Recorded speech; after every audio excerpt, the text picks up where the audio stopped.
الحمد لله الذي خلق الإنسان وجعله سميعا بصيرا ثم هداه السبيل ونصب له الدليل إما شاكرا وإما كفورا وأما الكافر فأعتد لهم سلاسل وأغلالا وسعيرا وأما الشاكرون فنعمهم وكرمهم ولقاهم نظرة وسرورا إن هذا كان لكم جزاء وكان سعيكم مشكورا. اللهم صل على محمد وعلى آل محمد كما صليت على إبراهيم وعلى آل إبراهيم إنك حميد مجيد. اللهم بارك على محمد وعلى آل محمد كما باركت على إبراهيم وعلى آل إبراهيم إنك حميد مجيد. میرے محترم بھائیو، اس کائنات کے اندر ہر انسان پریشان ہے، اور ہر انسان کے پریشانی کی وجہ اکثر و بیشتر یہی رہتی ہے کہ وہ انسان لوگوں کو دیکھ کر بہت متاثر ہوتا ہے، لوگوں کو دیکھ کر اپنے دل میں خیال کرتا ہے کہ اس کے پاس یہ چیز ہے، میرے پاس کیوں نہیں ہے. جب انسان اس کائنات کے اندر کوئی نقصان دیکھتا ہے تو پھر اس کے دل پر اثر ہوتا ہے، اور یہ اس سے اثر انداز ہو کر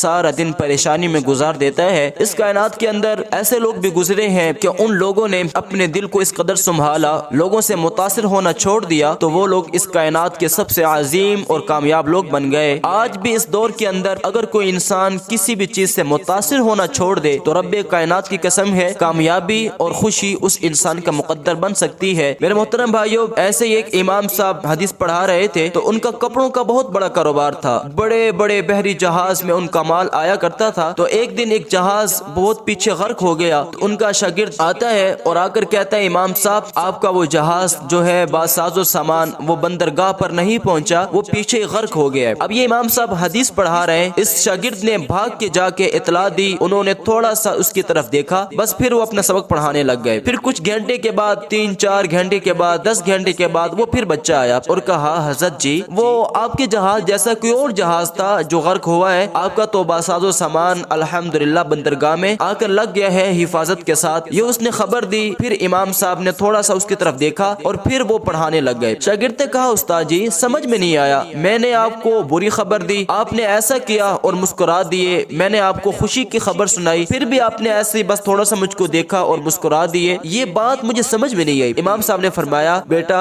جب آپ نے مجھے غمی کی خبر دی نا تو یہ میں نے اپنے دل کو دیکھا کہ میرا دل یہ کہیں ڈولا تو نہیں، میرا دل کمزور تو نہیں ہوا، گھبرا تو نہیں گیا، تو یہ مال کے جانے سے متاثر نہیں ہوا. تو میں نے کہا الحمدللہ اللہ کا شکر ہے کہ میرے دل کو مال کے جانے کی کچھ بھی پرواہ نہیں ہے. اور جب آپ نے مجھے خوشی کی خبر دی نا تو یہ میں نے پھر اپنے دل کو دیکھا کہ کہیں یہ دل میرا خوشی کی وجہ سے پھول تو نہیں گیا. تو میں نے جب دیکھا تو یہ ٹس سے مس نہیں ہوا. میں نے پھر کہا الحمدللہ کہ اس کو مال کے آنے کی وجہ سے بھی خوشی نہیں ہے اور نہ ہی مال کے جانے کا غم ہے. تو میرے محترم بھائیو، ہم کتنا متاثر ہوتے ہیں، ذرا سے مشکل آ جائے ہمارے چہرے پر ظاہر ہو جاتی ہے، اگر کوئی خوشی مل جائے تو اتنا پھول جاتے ہیں کہ پھر بس اللہ ہی خیر فرمائے. میرے محترم بھائیو، آج بہت سے لوگ اسی چیز کے اندر لوگوں کو پریشان کرنے میں تلے ہیں، لوگوں کو پریشان کرنے کے لیے، لوگوں کے دل کو ابارنے کے لیے، لوگوں کے دل کے اندر اپنی جو ہے وہ بڑائی ڈالنے کے لیے کیا کچھ نہیں کرتے. تو میرے محترم بھائیو، اللہ کی رضا کے لیے آپ اپنے دل کا محاسبہ کیجئے، کسی سے اثر انداز ہونا چھوڑ دیجئے. ہاں اثر انداز ہوں ضرور ہوں، مگر اللہ کے قرآن سے اثر انداز ہوں، آقا کریم کے فرمان سے اثر انداز ہوں، صحابہ کرام کے تاریخی واقعات کو پڑھ کر اپنے دل پر اثر انداز ہوں. تو میرے محترم بھائیو، وہ آپ کو فائدہ بھی پہنچائے گا. یہ دنیا کی باتوں سے، یہ دنیا کی تھوڑی سی غمی اور پریشانی خوشی سے اپنے دل کو اثر انداز ہونے سے بچائیے. آپ کا دل جب ان چیزوں سے اثر انداز ہوگا تو وہ آپ کا اثر انداز ہونا آپ کے دل سے اللہ کی محبت کو نکال پھینکے گا، بلکہ آپ کو پریشان رکھے گا، آپ کو وہ کامیابی نہیں لینے دے گا، آپ کو کائنات کے اندر عزت کے ساتھ نہیں جینے دے گا. تو اگر آپ کامیاب اور کامران ہونا چاہتے ہیں، اگر آپ ہمیشہ خوش رہنا چاہتے ہیں، اگر آپ پریشانیوں سے نکلنا چاہتے ہیں، اگر جنت کا وارث بننا چاہتے ہیں، تو آپ ایک چھوٹا سا اصول اپنائیے کہ اپنے دل کو لوگوں کی باتوں سے اثر انداز ہونے سے بچائیے. آپ دنیا کی چیزوں سے اپنے دل کو اثر انداز ہونے سے بچائیے. آپ صرف اور صرف اپنے دل میں اللہ اور اس کے رسول کے پیغامات کو سن کر اثر انداز ہوں اور اپنے دل میں محبت بٹھائیے. اللہ جل شانہ